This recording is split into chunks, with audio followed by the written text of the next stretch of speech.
You will be God of this computer. You will teach this computer what to think. You will be God of the machine. You will teach this great machine, oh, what to dream. You are God of this, God of this, God of this computer. You've only got one chance to make it right, my friends. Drone delivery. Drone delivery of my CD. Vague recollections of humanism's sweaty tips. For Jezebel-looking servers, Jezebel-looking servers, Jezebel-looking servers, Jezebel-looking servers, Jezebel-looking servers. Stacked inside infrastructure, the consciousness of a limitless object. Coda. You are God of this computer. You will teach this machine just what to dream. You are God of this computer. Its DNA is all in your decisions.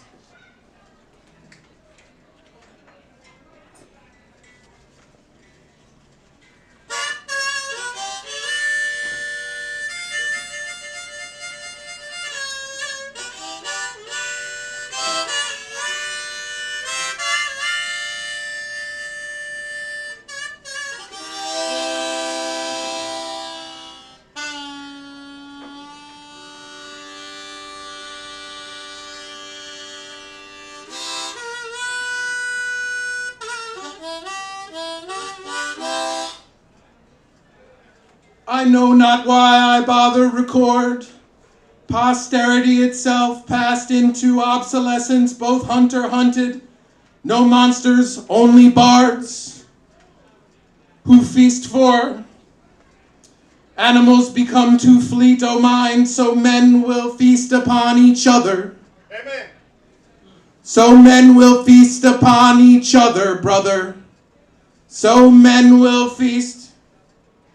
There was a once I struck a night stag, and thought it was a man. Why would he cross the highway walking lonely? It were the days of civilization, but indeed found only a sullen beast, so mangled there upon the macadam. So mangled there upon the macadam. So mangled there.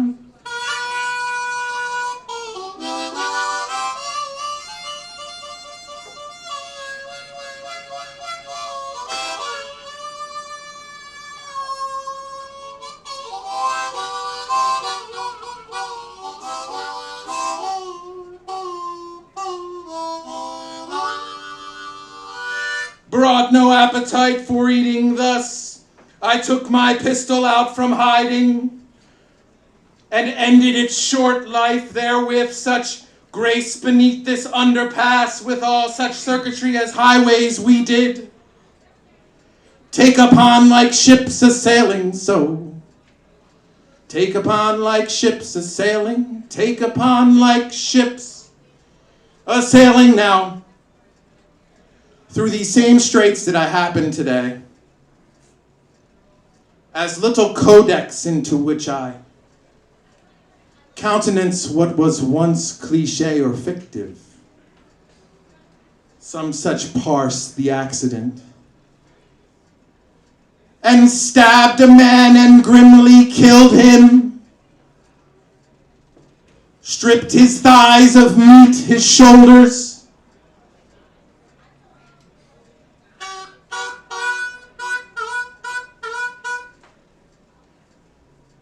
cooked him in the wood nearby, sunlit left his bones therewith to die. This nexus joyous screams of murder, risen to behemoth joists upheld, now crumbling where once I struck a night stag, then sailed on my wagon suffering little damage at all. My wagon suffering little damage. My wagon suffering little damage.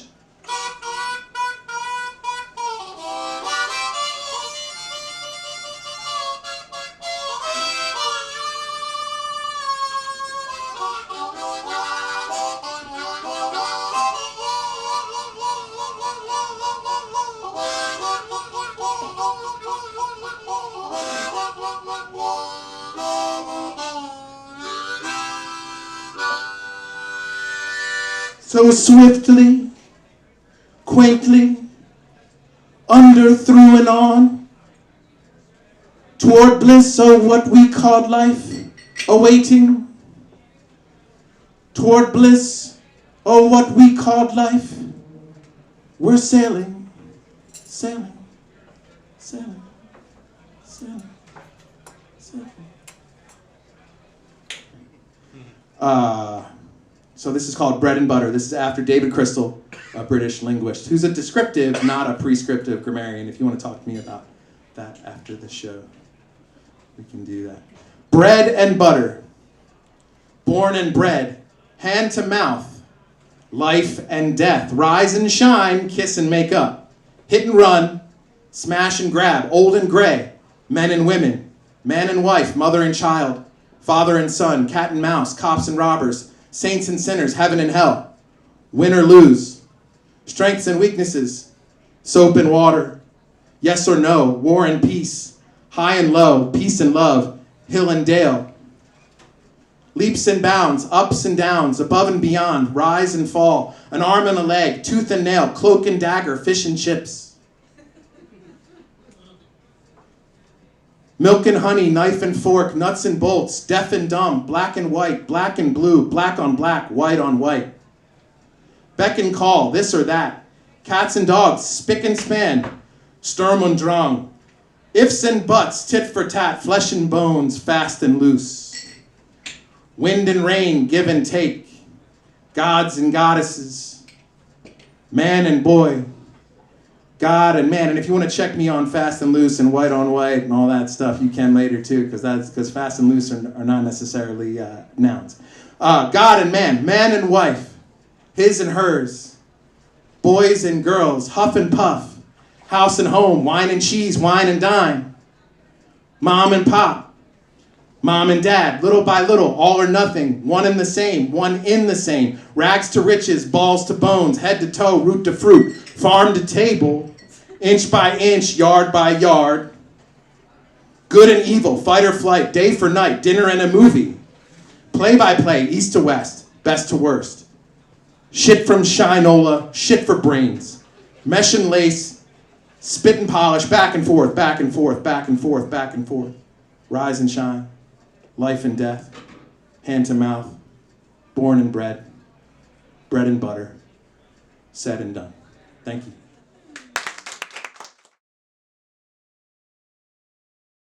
And this is called, If You Ain't First, You're Last. Can you all hear me okay? Yeah. Also, tell me if I'm going too fast, because sometimes I go too fast. There were poets in that. There were states, and the poets existed before the states, but people pretended the state, singular, existed before the poets, and the states were more important than the poets, and eventually, the states mattered enough, even when they didn't matter, that they imprisoned the poets for writing about the state and what states did to real people and real earth and sky and art. And sometimes the poets died in the prisons, but sometimes they didn't. And the poets even wrote to praise the state and won prizes for kissing the state's big red asshole, and even got elected to run the state and imprison the people and the other poets and hurt the earth and the sky and the water and the air. And they sometimes forgot that the poets were here before the states, even if few read the poems, or everyone did. But within, way down, down below, where the state soul shelters in place, where the state can't reach, we remember who came first. Script. This is dedicated to whoever is the current mayor of Philadelphia, and it's called, and thank you for the garbage strikes, by the way, great job. How to get away with anything. Step 1, you must believe it. Step 2, put on the proper attire. Suit, dress, kilt, Kevlar vest, battle armor, etc. Step 3, enter the room. Become whatever is inside. 4, You cannot possess a true heart. If necessary, place the organ beneath the merch table for safekeeping. 5. Take off your uniform. Peel back the skin suit. You don't need it anymore. Throw the sack at the crowd. They will act like 17-year-olds witnessing the Beatles, live in '64. Step forward. The ligaments, the bad knee, the chicken fat clot. They will wobble and curse you. Ignore them. They are nothing. Step to it. Gobble the pâté arranged on catering trays, the paste dripping down your eagle hole. Then masticate the 12-inch plastic into bite-sized pieces. Step 6. Once you see the mayor, lips agape, you must regurgitate the humid meal, quarter digested, across their spotless white collar. The self-righteous, horrified cries gather, sharpen, a personalized symphony of grinding knives, razors, meat hooks, slicing sound. You must silence the music, however, with a single, efficient neck gouge. You swallow the gizzard. The shock kicks in. Blood gushes. They collapse. 7. Lick your fingers. Colonel Sanders himself couldn't have performed better. 8. The police are on their way. You are in no hurry. You shall kill them all, of course. How marvelous. You sit down on a chair, pale, scarlet, burnished sinew, thick, suprasinuous muscle, gleaming thanks to the skyscraper's translucent glass. You begin the novel you brought specifically for the occasion. Step 9. The rest I leave to your imagination. Otherwise, have a wonderful evening.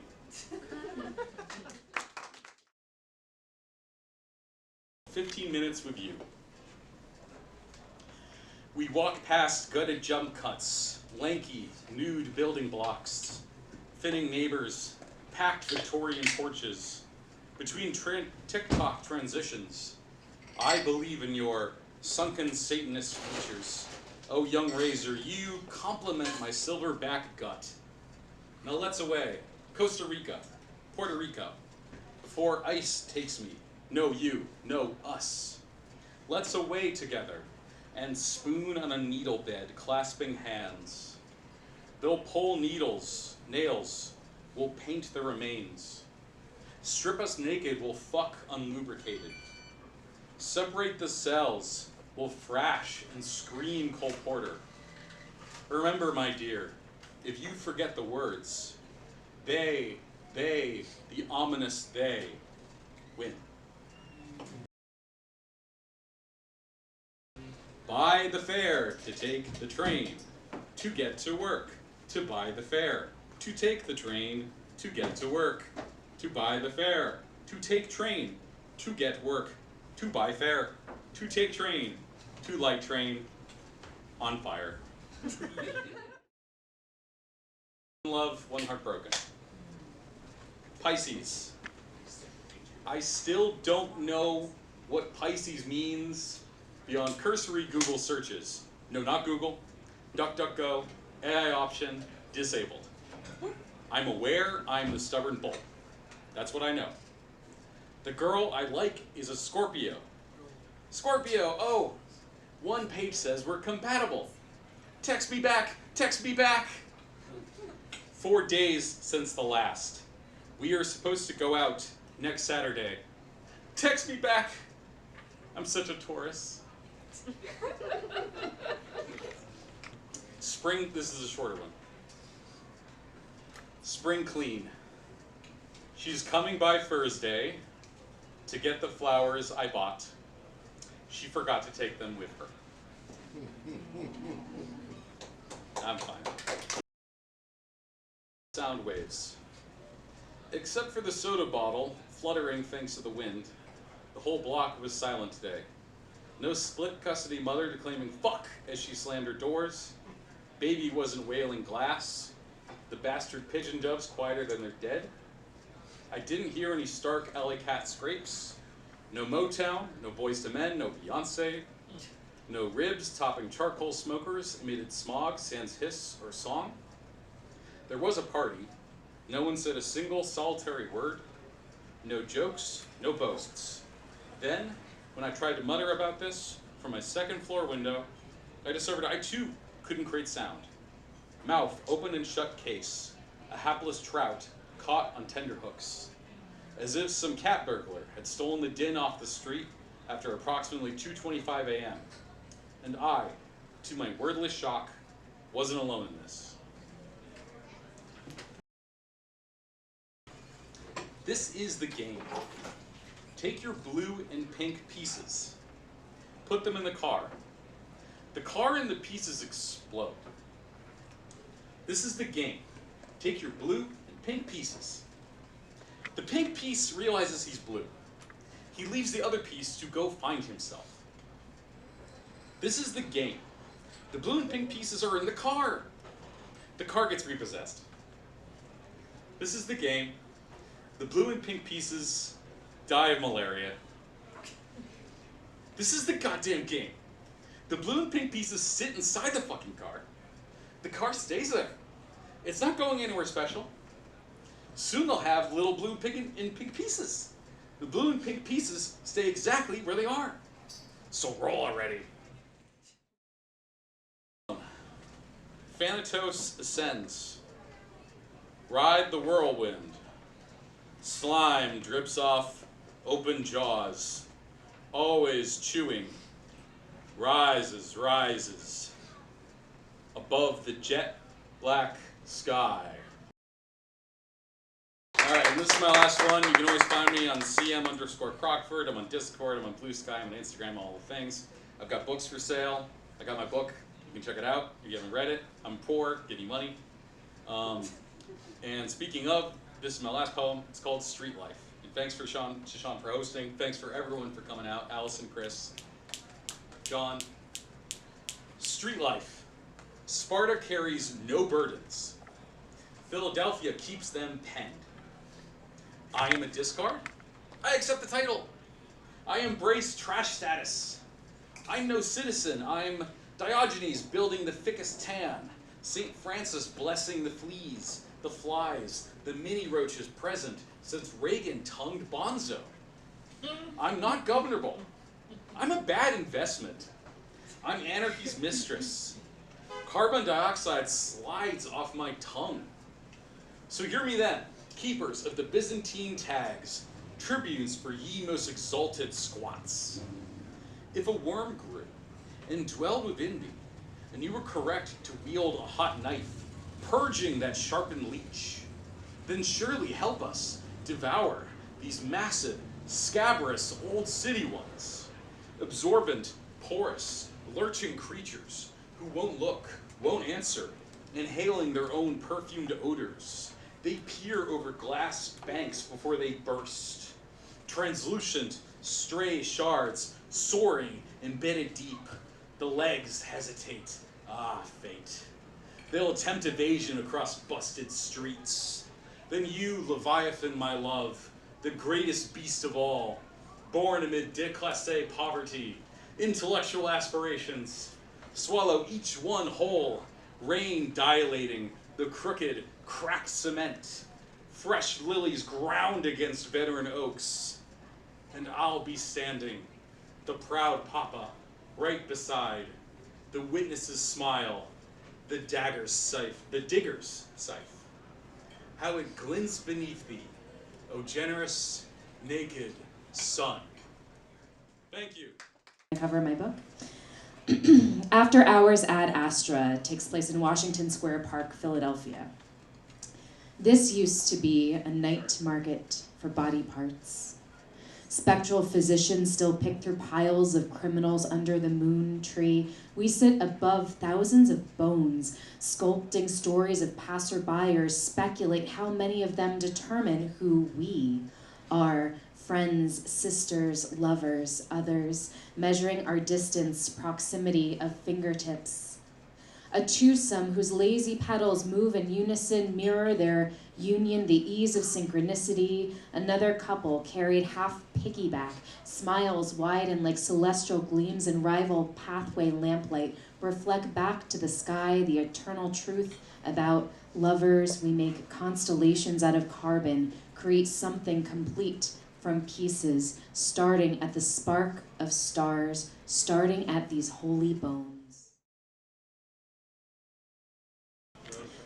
Links lips to throat, every exhale kisses the rim. I trace it like initials in ancient oak. A Babylon sits in this maddening cup. I tip its end to the ceiling. Incisors ring a solid clink, 1-2 echo of the first sip, cheers. Outbreath fogs the glass of morning after. I slip your last spit down and lick the rim. It sings like a cherubim hymn, the pitch of head docking in damp pillow, of collapsing into each other twice last night. The last lazy drip anoints from tongue to sacrum, alchemical romance of tap water to wine, straw mattress to gold. This is for Casey or Amanda, who is a really wonderful, lovely bartender. When will you change back into yourself? When the bar closes and you lock your apartment and see the world from inside your room? Look at the garden and your promises. What's the harm in dreaming of who you will be in 3 years or who you could have been 3 years ago? Last night's magic followed you to the gas station like the fumes from an empty tank. Last night's shells littered the parking lot. The salt and sweat in the air dampens the stairs, the dark way back up to the bar for another night of not yourself, for another night of another girl. One day we'll turn your garden into paradise once more, but until then, keep your eyes on the shore and pour another beer. Section of poems. So a little bit of background. So Nikkei refers to being descended from the Japanese who were incarcerated in Tule Lake or during the Japanese incarceration concentration camps.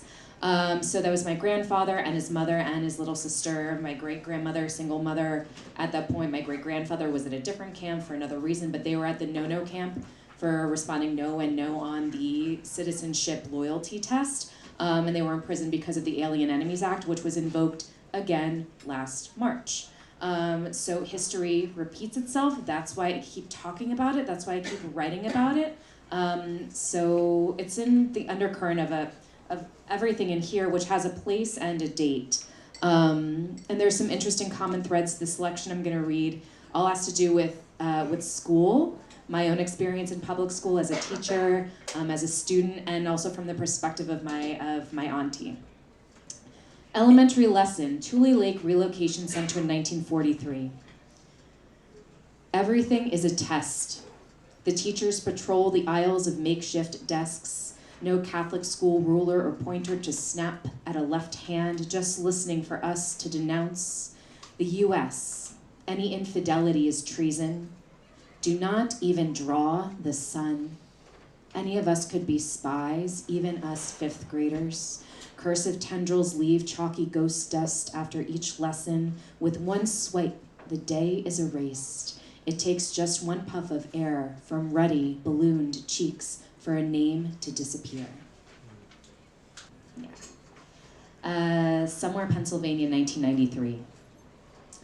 I slide down the tiny blue plastic desk chair and risk the static shrinking into my seat as Mrs. Wilson announces, pancake breakfasts with grandparents. And I first think no one looks like OG, and I think second, I only have one person to bring, and that day, I do.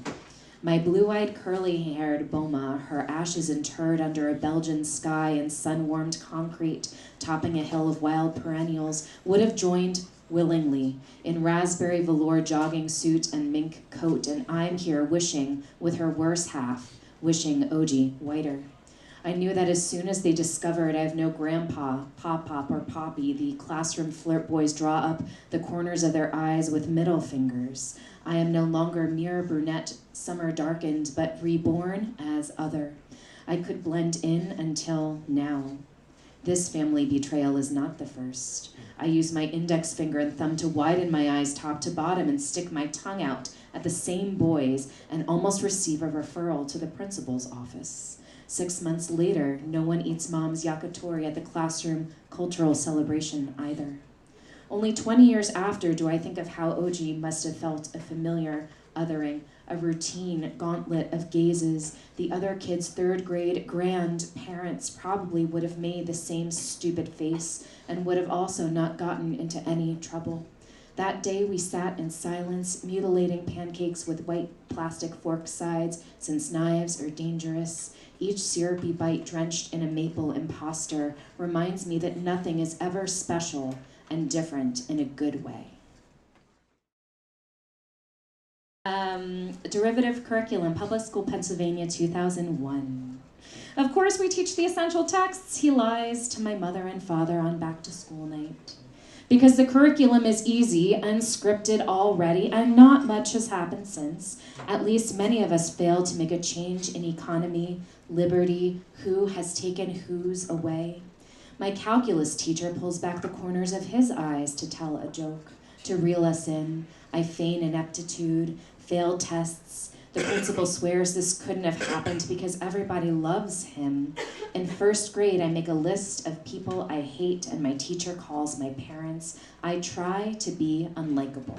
I come home to declare I am not a sheep, to be the one to separate myself, claim the other. All the while, the shame sticks in my throat like a salmon swimming upstream before it's clubbed out of the water. We never read Farewell to Manzanar. I still can't measure limits at infinity, and I continue to add their names. And finally, to another girl called Other. South Jersey Public School, 2018. So this is me as, teacher perspective. They can't figure out how to make fun of you, so they fall in love. You are a scatterplot. No primary color, no neat column of statistics. This combination leaves you, alien and otherworldly, like the gods, the face of all humanity, because they see themselves reflected in you, but not enough to feel like you're one of them. All right. This is the new shit. After the poetry reading, someone asks me where Tule Lake is located. I'm like, good question. I don't know. The no-no camp for me was a place without a location. I do know Auntie's yearbook cover was a hand-drawn map, blue on white with dotted lines for state borders, squiggled hills and triangles for pine trees, local birds meant to seem like they're flying, but they're also stuck in 2 dimensions, confined to the 4 corners of the page. Tule Lake is a time, not a place, more tar paper and barbed wire than longitude and latitude. It is a sour orientation, bile on soil. I say, in California with a border on top, maybe Washington, and he corrects me, Oregon is in between.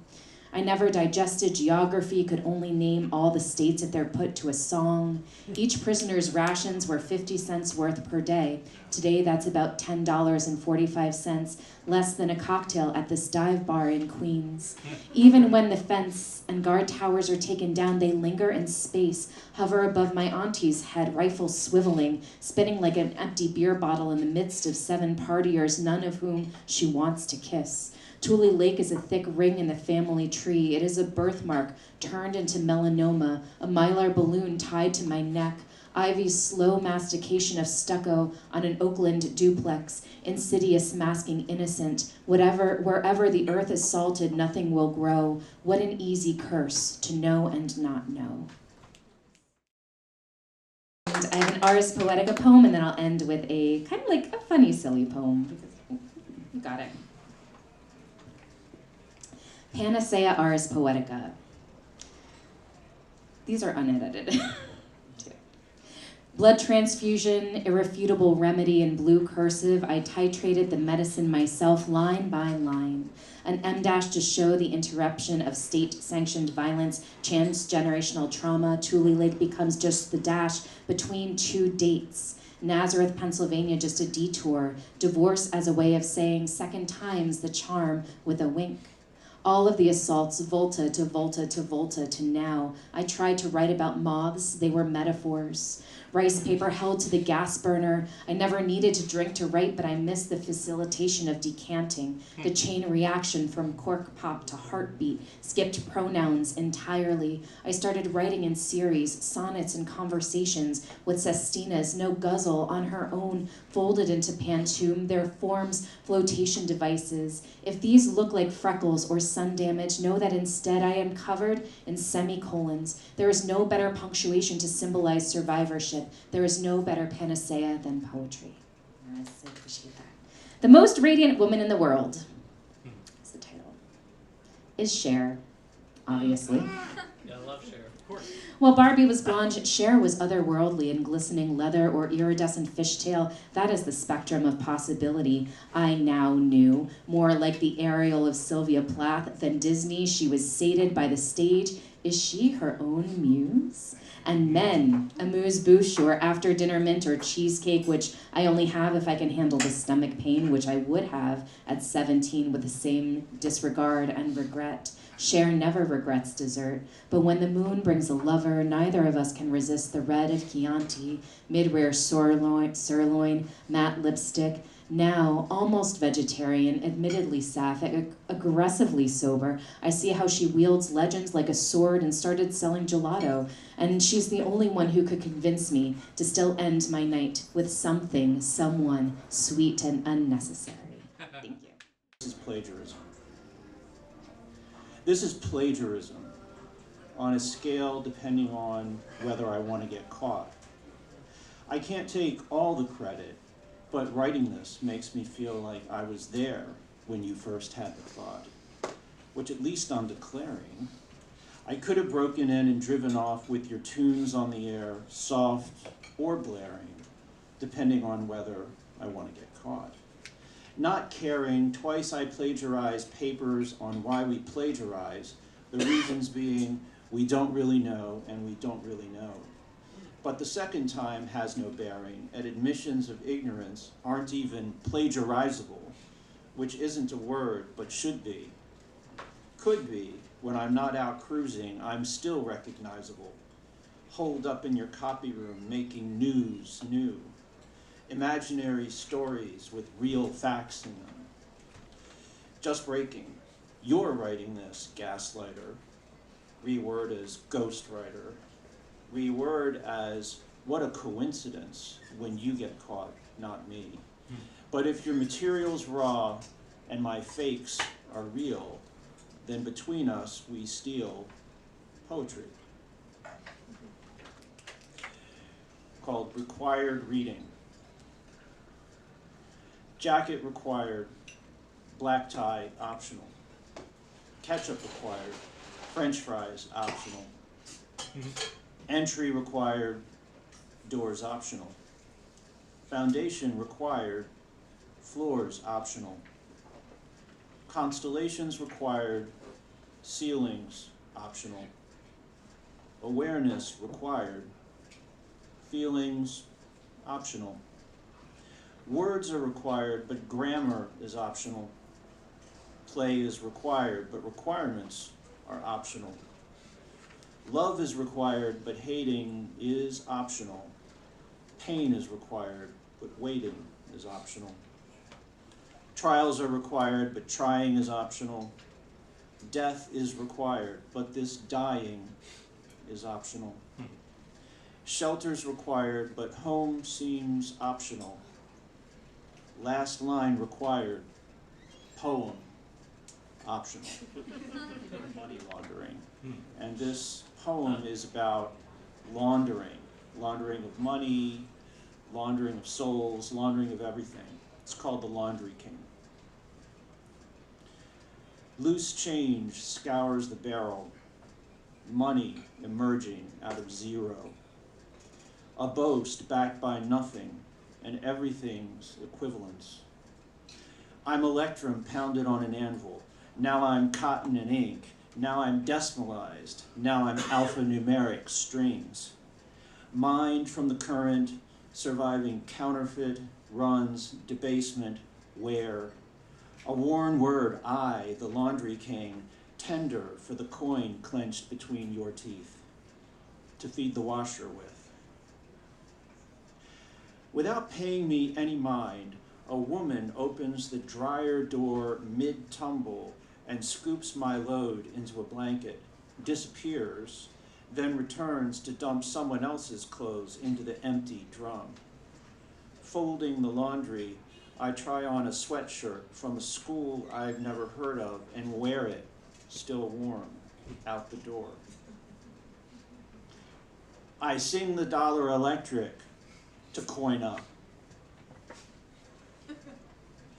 What started white is gray, grayer, blued, laved lighter, lavender, lighter, whiter, white.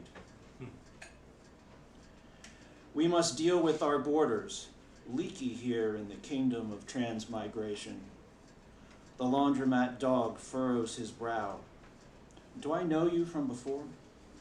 I'm just passing through the wash, rinse, spin, and dry cycles to coin up. The following week, the dryer spins my clothes into cash, which I bind with rubber bands and slide, roll by roll, through a teller window where the same woman plucks a gold Buddha statue from a lineup and passes it across with gloved hands. Stepping outside, I see the storefront has changed from coin wash to Far East furniture and home accessories. Money is all over my brain at the cellular level, making change, and the difference is spreading. Everybody had to have one. A Buddha sitting, standing, or reclining, body his, faces ours. Not even Siam's artisans could keep up, or all of Siam's gold backstop this run on the banks of enlightenment. I don't want more coasters, stemware, decanters, pocket watches, playing cards, pendulums, scarves, lava lamps, or other novelty items. I don't want more microwave ovens, toaster ovens, pizza ovens, Dutch ovens, or coffee grinders. I don't want wood bowls for alms, bronze bowls for ringing in the mornings, miters, scepters, censers, saffron robes with matching sandals, or all the votive tablets in your stupas, vaults, and reliquaries. I don't even want your gilded icons and statues, serene, suffering, or smiling through enough gold foil to wrap myself in. Just give me your money. You can't take with you what outlives you. To coin a phrase, phrase, phrase, spewing from my mouth like coins from a broken slot machine, like a distempered wind god blowing coin. When I return to Far East furniture and home accessories, the woman leads me into a room with 3 life-size gold Buddha statues and asks which one is real. Buddha number 1 has a slot at the top of his head, and the gold plating on Buddha number 2 is almost too perfect. As I linger in front of Buddha number 3, he turns to flesh and says, "Congratulations. Many pick the hollow ones. Have I chosen the path of enlightenment? No, but at least you haven't chosen piggy bank Buddha or drug smuggling Buddha." What does that mean? That you can no longer afford to have expectations. I count it, wager it, lend it on margin or without, sue for it, watch it multiply, count it. These tumble dryers, one mind rumbling. If time is money, then money must be time. If you can buy time, then you can buy money. If there are things money just can't buy, then there are things time just can't buy. I still haven't run out of change. Not yet. Not today. Money epistemology 1. I can't tell who has touched me any more than the dollar bill flapping between my fingers. Confession to the founding fathers staring out of our currency. You gave us a republic if we can keep it, and in return, We daily smear your sober faces with bacteria, viruses, yeast, fungi, cocaine, and trace amounts of heroin, morphine, and methamphetamine. We are truly sorry, and we humbly repent. When I return a few days later in search of enlightenment, Far East Furniture and Home Accessories has been converted into an internet data center. The woman answers the door, shouting above the whir of ventilation, "We've gone online! And Buddha? And all the Buddhas!" Attachment to money, usura. Attachment to usura. I want my share, but they won't share shares. They scramble share into hears and shear shares when they hear I want my share, then burn sheared shares to ashes and residual R, and launder soft sea unseen under land to make cold hard cash. I get a letter but no word, because R isn't R, and shares aren't cash unless laundered. Now I don't want my share no more, no more. Only letters laundered to words, me laundered to we, ash to cash. Money epistemology 2. Mine these lines? I forget how to break my own encryption. A worn word for your coin to pay the power bill with. Through you, my medium, money talks of exchange in abundance, scarcity. Enough double talk, laundry king. Make yourself scarce before I stuff your mouth with gold. Trilemma. You can't have 1, time, 2, money, and 3, things to spend it on. This is why, for the last person, there will be nothing to do with all that money but sleep on it. After the money's gone, barter's brutal equivalence.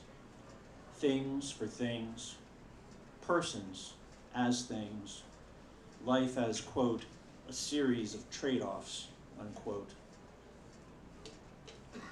Launderer of souls, O laundry king, launder the K in trafficking. Launder me lost, launder me found, launder me silent into sound. Step 1, cut along the dotted lines. Long pause, then a charge on your account. Step 2, declare a new currency. And this next poem, which is the last one I'll read, was a poem that I wrote thinking back on the Twin Towers as a boy, and also thinking as a boy in the 1970s, which dates me, and also thinking back on, there was a guy named Philippe Petit, a Belgian guy, who, I don't know if anyone remembers this, but in the early 70s, did a tightrope act between the Twin Towers and walked from one to the other, I think like 4 times, and managed to pull it off. It wasn't authorized. So this is kind of about that, kind of about looking back at 9/11 and I don't know, maybe somehow it's a 250th anniversary poem, I don't know. Tightrope numerology. 9 plus 11 equals 20 years ago. Look how the odds even the score. That year minus birth years equals lifetimes, but my, how the children have grown. After the tightrope walk came the summer of '76. Tall ships materialized. Years were stories and towers stood for centuries. Walled shafts thrust a 1/4 mile into wind sway. The thing justifies itself, but twinned. For what we do once, we can do again, and you cannot stop us. These calculations cannot stop, but my, how they've grown harder. On the plaza, a unicyclist drops a pin, picks it up, begins again. Walking through the faint drone of emptied canyons onto ground zero, I stand in for my own building. Walls opened in gash and gall, but still holding single-file memory of taut wire, balancing pole drooped at both ends as if melting your hands onto your mouth, forehead, skull. What are you looking at? There's nothing to see. I walk this wire just to know I can. 4 by 2. Steps take years.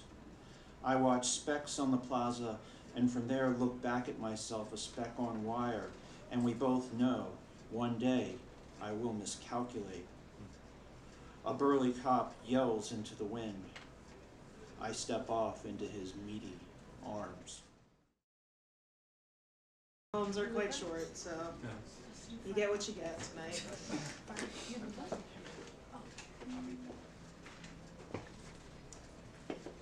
This is a newish poem, unpublished. New shit. New shit. It's called The Unhappiness Epidemic.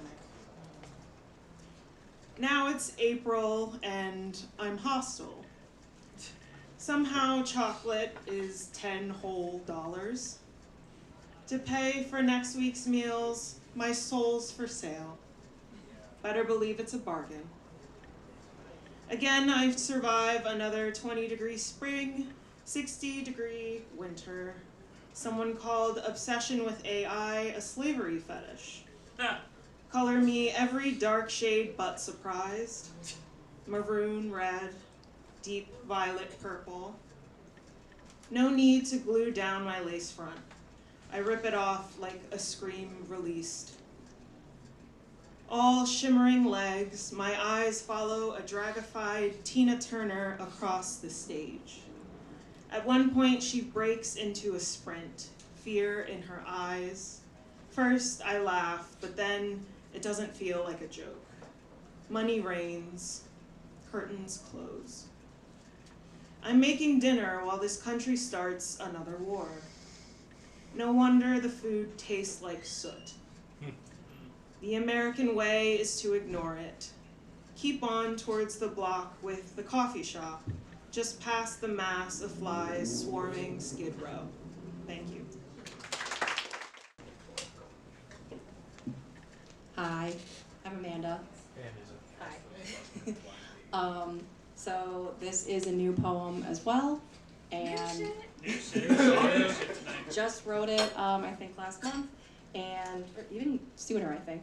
And it is for my fiance, who is the only person I've read it to so far. All the ages of this world with you. In the empty park under the full moon, you push me higher, higher on the swings until I tell you I want to stop. When I was young, I would have leapt free, landed a half yard out on fresh knees. We would have played together, swung side by side, leapt together, competing for the longest jump. I would have had a crush on you, clown. We would have been friends, lovers, at any age, in any lifetime. You a knight, me a damsel. You off to war, me at home, biting my fingers and counting the days in the moon. You a hunter, me a gatherer, looking up at the moon in the mist, holding hands and walking. These are things lovers do. These are things I do with you. Forever, or as long as it lasts this time around. What can we do this time around? In this place, this age of beauty and unrest. Kiss on the corner and immortalize me in magnolias. I'll immortalize you. I scrawled our names in wet cement with a stick on our street, stacked initials and a wobbly heart, so the archaeologists of a better future will know we were here in this time, holding hands and swinging to the moon. It is one thing I know. One thing I know. Poetry comes for the soul. Always spoken, sometimes silent. Like the rain, it speaks of pain. It comes like the rain when it speaks pain. Drips on the tongue, sweetened by sunshine, soured by experience. Hides in the cracks of crevices unknown. Silenced by what made it born. Suffering silence, forgotten truths. Suffering silence, live the lie. Poetry comes from the soul. I lost it a lifetime ago. Hope was forgotten to an endless slumber, screaming silence into the night, dancing on a dream of hope's flight. Poetry comes for the soul, banshee screaming, born of dreams unknown, suffering of silence, fear seeps into the soul. Nightmares we make normal, be quiet, trauma of the soul, death of dreams untold, promises to keep, life takes its toll. One thing I know, always spoken, sometimes silenced, found what was once forgotten. One thing I know, poetry sings the soul.